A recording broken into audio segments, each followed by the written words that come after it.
छुपा बादल में शर्मा के।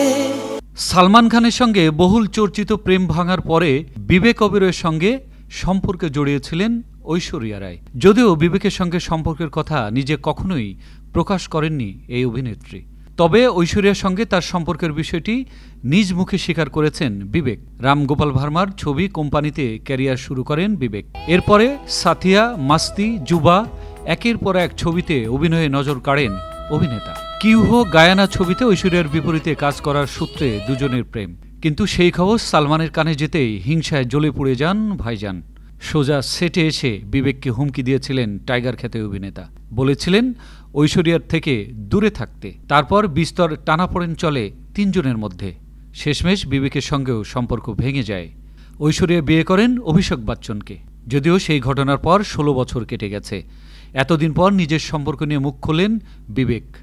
ঐশ্বরিয়ার সঙ্গে সম্পর্ককে টক্সিক বললেন এই অভিনেতা। সম্প্রতি এক সাক্ষাৎকারে অভিনেতা নিজের প্রেম ভাঙা নিয়ে মুখ খুললেন। যদিও বিবেক কারো নাম নেননি, কিন্তু ইঙ্গিত কার দিকে তা বোঝাই যায়। তবে তার সম্পর্ক যে টক্সিক ছিল সেটাও জানান এই অভিনেতা। বিবেকের কথায় প্রতিটা তিক্ত সম্পর্ক শিক্ষা দিয়ে যায়। ওই সম্পর্কগুলো শেখায় এদের থেকে যত দূরে থাকা যায় ততই ভালো। কবিউল আজিজ, আনন্দ টিভি।